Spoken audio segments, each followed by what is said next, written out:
Studio microphone. வணக்கம் நண்பர்களே. இன்று தமிழ்நாடு அரசியலில் மிகப்பெரிய பேசுபொருளாக மாறியிருப்பது முதலமைச்சர் விஜயின் சட்டப்பேரவை உரை. இந்த உரை ஏன் இவ்வளவு முக்கியமானது? அவர் என்ன பேசினார்? எதிர்க்கட்சிகள் ஏன் எதிர்ப்பு தெரிவித்தன? மக்கள் மற்றும் ரசிகர்கள் ஏன் இந்த உரையை கொண்டாடி வருகின்றனர்? இதையெல்லாம் இந்த வீடியோவில் முழுமையாக பார்க்கலாம். தமிழ்நாடு சட்டப்பேரவை இன்று மிகவும் பரபரப்பான சூழ்நிலையில் தொடங்கியது. அனைவரின் பார்வையும் முதலமைச்சர் விஜயின் மீது இருந்தது. காரணம், கடந்த சில நாட்களாக அரசியல் வட்டாரங்களில் அவரைப் பற்றிய பல்வேறு விமர்சனங்கள் எழுந்து வந்தன. அந்த விமர்சனங்களுக்கு பதிலளிக்கும் விதமாக முதலமைச்சர் விஜய் தனது உரையை தொடங்கினார். நான் ஒரு நடிகராக மட்டும் அரசியலுக்கு வரவில்லை.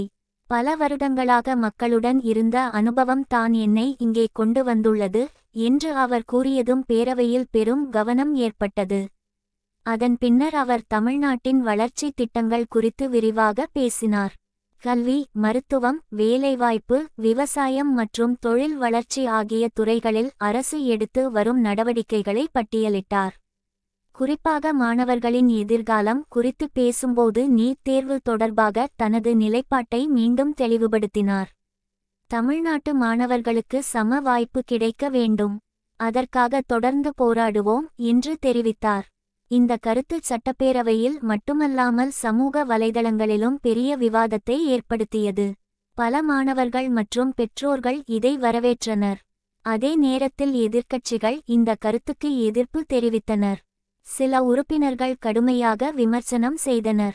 இதனால் பேரவையில் சில நிமிடங்கள் பரபரப்பான சூழ்நிலை உருவானது.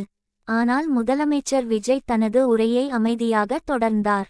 மக்களுக்காக வேலை செய்வதே எங்கள் நோக்கம் என்று கூறிய அவர் அரசின் பல திட்டங்களை எடுத்துக் கூறினார். தமிழ்நாட்டில் புதிய முதலீடுகளை கொண்டு வர அரசு நடவடிக்கை எடுத்து வருவதாகவும், இளைஞர்களுக்கு அதிக வேலைவாய்ப்புகளை உருவாக்க முயற்சிகள் நடைபெற்று வருவதாகவும் அவர் தெரிவித்தார். இதற்கிடையில் எதிர்க்கட்சியினர் வெளிநடப்பு செய்த சம்பவம் இன்று அரசியல் வட்டாரங்களில் அதிகம் பேசப்பட்டது. இதற்கு பதிலளித்த விஜய், விமர்சனங்கள் ஜனநாயகத்தின் ஒரு பகுதி, ஆனால் மக்களின் நலனே எங்களின் முன்னுரிமை என்றார். அவரது இந்த பேச்சு சமூக வலைதளங்களில் வேகமாக பரவியது. குறிப்பாக இளைஞர்கள் இந்த உரையின் பல பகுதிகளை பகிர்ந்து தங்களது கருத்துக்களை பதிவு செய்து வருகின்றனர்.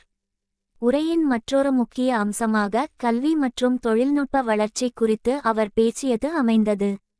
தமிழ்நாட்டை தொழில்நுட்ப மையமாக மாற்ற பல புதிய திட்டங்கள் வரவிருப்பதாக குறிப்பிட்டார். மேலும் பெண்களின் பாதுகாப்பு மற்றும் முன்னேற்றம் தொடர்பாக அரசு மேற்கொள்ளும் நடவடிக்கைகளையும் விளக்கினார். பெண்கள் கல்வி மற்றும் தொழில் துறைகளில் முன்னேற பல புதிய வாய்ப்புகள் உருவாக்கப்படும் என்று தெரிவித்தார். விவசாயம் பற்றியும் அவர் முக்கிய அறிவிப்புகளை வெளியிட்டார். விவசாயிகளுக்கு தேவையான உதவிகள் மற்றும் புதிய திட்டங்கள் தொடரும் என உறுதியளித்தார்.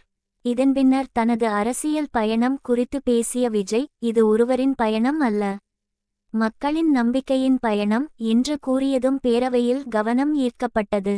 உரையின் இறுதியில் அவர் தனது பிரபலமான ஸ்டைலில் ரசிகர்களை கவரும் விதமாக கைகாட்டிய தருணம் சமூக வலைதளங்களில் வைரலானது. அந்த வீடியோவை லட்சக்கணக்கானோர் பார்த்து வருகின்றனர். இதையடுத்து #CM Vijay, #TVK, #Vijay speech போன்ற ஹாஷ்டேக்குகள் இந்திய அளவில் ட்ரெண்டாகின. ரசிகர்கள் இதை ஒரு வரலாற்று சிறப்பு மிக்க உரை என்று பாராட்டி வருகின்றனர்.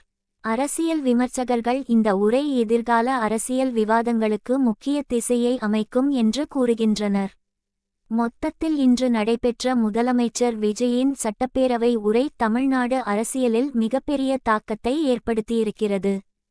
அவரது கருத்துகள், எதிர்க்கட்சிகளின் எதிர்வினைகள், சமூக வலைதளங்களில் ஏற்பட்ட வைரல் விவாதங்கள் ஆகியவை இன்னும் பல நாட்கள் பேசப்படும் என்பது உறுதி. இந்த விவகாரம் தொடர்பான அடுத்தடுத்த அப்டேட்களை தெரிந்து கொள்ள எங்கள் சேனலை சப்ஸ்கிரைப் செய்யுங்கள். வீடியோ பிடித்திருந்தால் லைக் செய்யுங்கள். உங்கள் கருத்துக்களை காமெண்ட் இல் பதிவு செய்யுங்கள். நன்றி. மீண்டும் ஒரு புதிய அப்டேட்டில் சந்திப்போம்.